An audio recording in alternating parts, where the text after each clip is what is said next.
G'day guys. Choosing the right dry fly can make a big difference to your success rate. But how do you know what the right dry fly is? Well, I'm going to try to simplify things a little bit for you in this video and break it down into a little bit of a system so that you can get your fly choice hopefully right the first time. You see, your best chance at a trout is always going to be the first cast. And if you've got the right fly on, well, your success rate is just going to be that much better.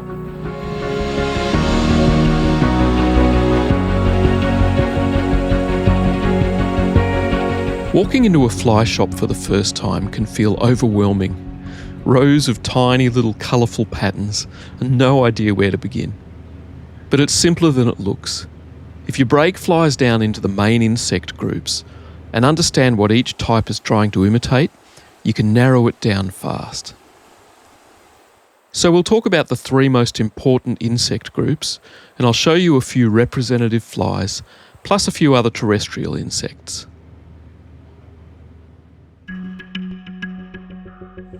Fly choice isn't always about having the perfect imitation. It's about giving the fish a reason to say yes on that first cast. Sometimes the trout will want close imitations of the natural insects, but other times, flashy attractor-style patterns can be effective. So the first place to start is with observation.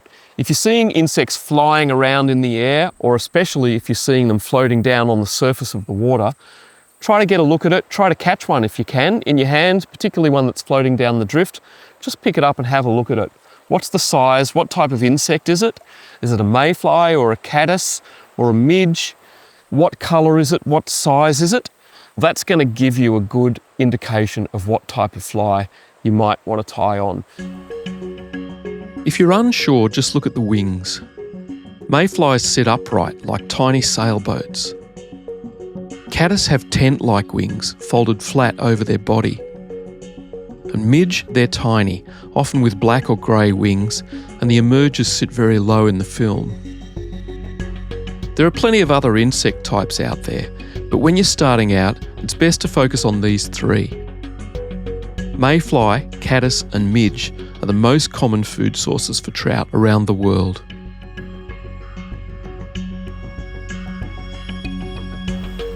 While the nymph versions of these insects live underwater year-round, the adult or dry fly versions tend to be available to trout during particular seasons. So if you don't have any visual clues to go on, you can make an educated guess on where to start based on the season. Midge are available year-round, but are most important in the cooler months when there's not much other food. Mayfly adults tend to be most available in the shoulder seasons, spring and autumn. Caddis adults are usually available a little bit later than mayfly, but hang around more over the warmer summer months.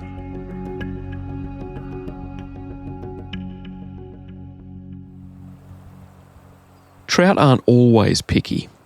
In fact, a lot of the time they're opportunistic, especially when food is scarce. A larger fly, even if it's not a perfect match, can trigger an aggressive take because it looks like a bigger meal. But when there's a dense hatch and you see trout gently sipping one specific insect, that's when it's time to match the hatch more closely.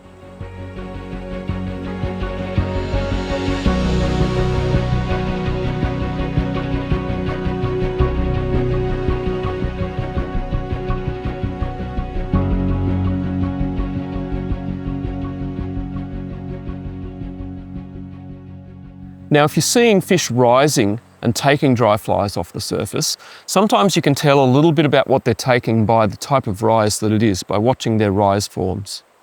Big splashy rises, for example, might indicate an insect that's high on the surface and is likely to take off and fly away. Something like a mayfly or a caddis that's landing on the surface intermittently and then taking off. If you're seeing much more subtle sipping rises off the surface, then perhaps that's an insect that's trapped lower down in the film. Maybe it's a spent spinner from a mayfly or something that's lying much lower in the surface. Rise forms are like trout body language. Splashy rises might suggest urgency, whereas subtle sips might suggest selectivity. If what you've got tied on isn't working, then watch patiently and the rise forms might give you some clues.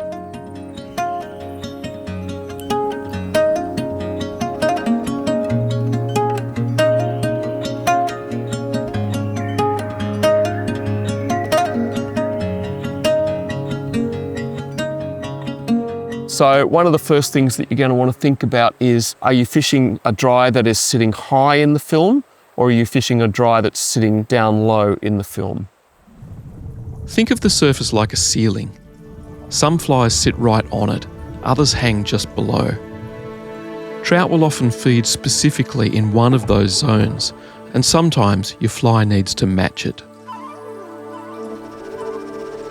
Flies with hackles tied around the eye of the hook tend to sit high on top of the water. Patterns like the Adam's Irresistible or the Royal Wolf. Patterns that are tied with a parachute hackle sit either on the surface of the film or just in it, like the parachute Adams. Other upwing and caddis patterns also fall into this middle category. Then you have the dedicated emerger patterns, such as plume tips or clink hammers. These sit with the body of the fly down in a more vertical position, while the wing provides flotation. These are the lowest riding dry flies of all. You'll also want to match your fly to the type of water you're fishing. In fast, choppy riffles, trout don't have time to inspect a fly, so a bigger, more buoyant pattern that floats high is ideal. Smaller, less buoyant flies often sink or get dragged under in this type of water. But in slow or glassy water, trout can study your fly more carefully. That's when a low-riding emerger or a smaller, subtler fly is more likely to get the eat.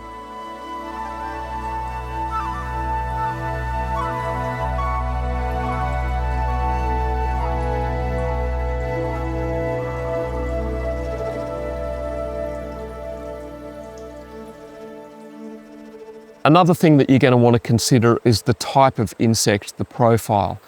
Most often, that choice will be between a mayfly and a caddis. They're probably the two most prolific insects that trout feed on. They have a slightly different profile. A mayfly has an upwing on it.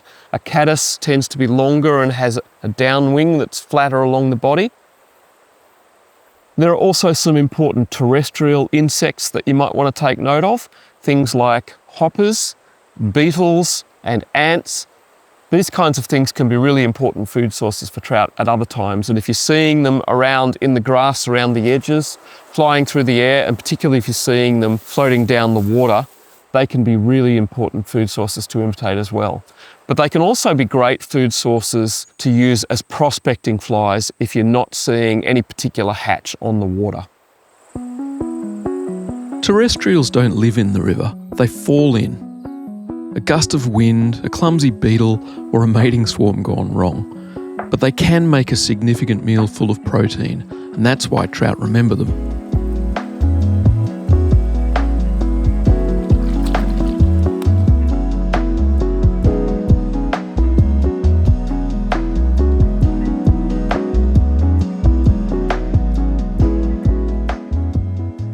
Now, after profile, the next thing that you're going to want to think about is the size of your fly. Sometimes if your fly is getting rejected, it might be because it's a little bit too big or slightly larger than the naturals that the trout are seeing. So if you have a fly rejected by a trout, you've seen it come up, have a look, but it hasn't eaten the fly, don't cast the same fly over that trout again. Your best choice is going to be to change the fly, either try a different profile of fly or a different size, go smaller and more subtle.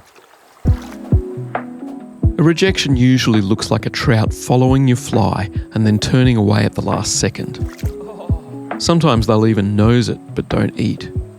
That's the moment to change flies.